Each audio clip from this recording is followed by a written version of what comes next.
বিএনপির এই খাসলত এটা কিন্তু নতুন না। বাংলাদেশকে সংকটের মুখে ঠেলে দেওয়া এটা বিএনপির একটা ঐতিহাসিক সিলসিলার মধ্যে আছে এবং তারা যে পথ দেখিয়েছে, আমি একটা আলোচনায় বলেছিলাম যে আওয়ামী লীগ হচ্ছে সফল বিএনপি এবং বিএনপি হচ্ছে ব্যর্থ আওয়ামী লীগ। কারণ আওয়ামী লীগ বিএনপি যে রাস্তা দেখিয়ে গেছে ওটা তারা করতে পারে নাই, সেই কাজগুলি আবার এসে আওয়ামী লীগ করে দেখিয়েছে, খুব সাকসেসফুলি করেছে। কিন্তু বিএনপি নিজের দেখানো রাস্তায় নিজে গিয়ে খাদের মধ্যে পড়েছে। আজকে আপনি পত্রিকা নিউজ দেখবেন যে এখন যে নতুন প্রধানমন্ত্রী বাসভবন হচ্ছে, সেখানে বাংকার করা হচ্ছে, সেখানে টানেল করা হচ্ছে। আপনি কোথায় যেতে চান? আপনি কোথায় যেতে চান? সংসদে তো আপনি নির্বাক থাকেন। আমার সামনে উপস্থিত 11 দলের বিভিন্ন পর্যায়ের নেতৃবৃন্দ, সবাইকে আমার পক্ষ থেকে এবং জাতীয় নাগরিক পার্টি এনসিপির পক্ষ থেকে সালাম জানাচ্ছি। এখানে অত্যন্ত গুরুত্বপূর্ণ আলোচনা ইতিমধ্যেই বিদগ্ধ আলোচকেরা করেছেন। যিনি কিনোট স্পিকার আজকের, তিনি এই বিষয়টা নিয়ে আমাদের শিশির ভাই লম্বা সময় ধরে আমাদেরকে বলে যাচ্ছেন যে আসলে সরকার কি করছে। আপনারা যদি একটা বিষয় খেয়াল করেন, সেটা হচ্ছে যে সরকার সংসদীয় সার্বভৌমত্বের কথা বলছে, কিন্তু সরকার সংসদীয় সার্বভৌমত্বের নামে যে জিনিসটা বাংলাদেশে কায়েম করতে চাচ্ছে সেটা হচ্ছে সংসদীয় স্বৈরতন্ত্র। এবং আমাদের বিরোধী দলের সর্বমোট আসন হচ্ছে 78টা।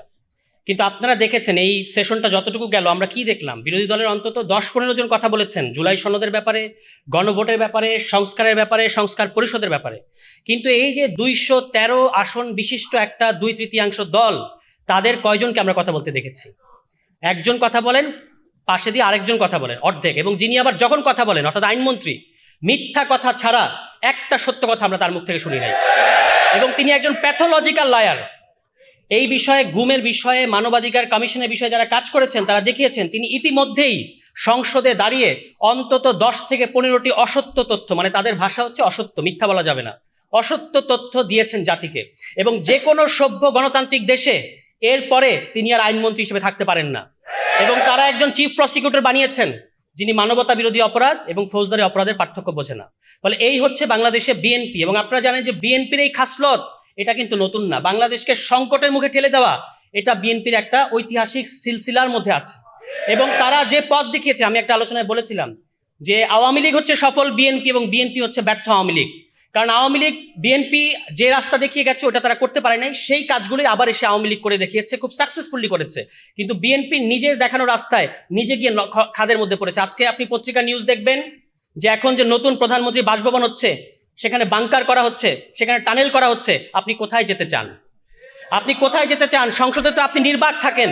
এবং পার্লামেন্টারি ডেমোক্রেসির নামে আপনারা দেখেছেন যে স্বরাষ্ট্রমন্ত্রী তিনি ক্রীড়া বিষয়ক প্রশ্নের উত্তর দেন, স্বাস্থ্য বিষয়ক প্রশ্নের উত্তর দেন, তিনি সব্যসাচী সমস্ত বিষয়ে প্রশ্নের উত্তর দেন। শুধু নিজের মন্ত্রণালয়ের অবস্থা ওই সাবেক অন্তর্বর্তী সরকারের সাবেক স্বরাষ্ট্র উপদেষ্টার চেয়েও ব্যর্থ স্বরাষ্ট্রমন্ত্রী তিনি।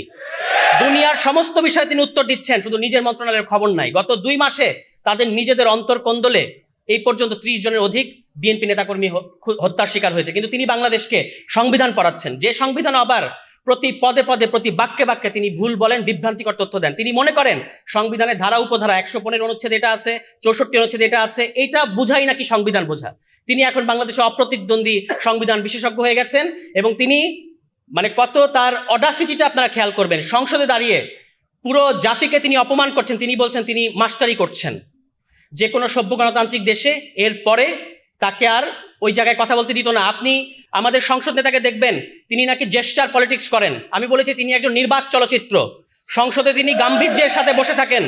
তিনি জুলাই সনদ নিয়ে কথা হয়েছে, বিরোধী দলীয় নেতা কথা বলেছেন, চিফ হুইপ কথা বলেছেন, বিরোধী দলের সমস্ত সংসদ সদস্যরা কথা বলেছেন, কিন্তু আমাদের নির্বাক চলচ্চিত্র একটা সেকেন্ড মুখ থেকে একটা শব্দ বের করেন নাই। তার পক্ষে কথা বলেন স্বরাষ্ট্রমন্ত্রী। ফলে যেহেতু অন্যান্য নেতৃবৃন্দ কথা বলবেন, আমি আর কথা বাড়াবো না। শুধু একটা জিনিস আপনারা খেয়াল করবেন, মাছর ন্যায় বড় মাছ ছোট মাছকে গিলে খায়।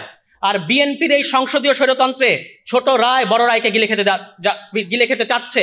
কিন্তু আমরা 11 দলীয় জোট এবং বাংলাদেশের জনগণ যতদিন আছে আপনাদেরকে আমরা গণ রায়ের বিরুদ্ধে যেতে দেব না। যদি যেতে চান তাহলে যতই বাংকার করেন, যতই টানেল করেন, কোনো লাভ হবে না। সবাই ভালো থাকবেন। আসসালামু আলাইকুম।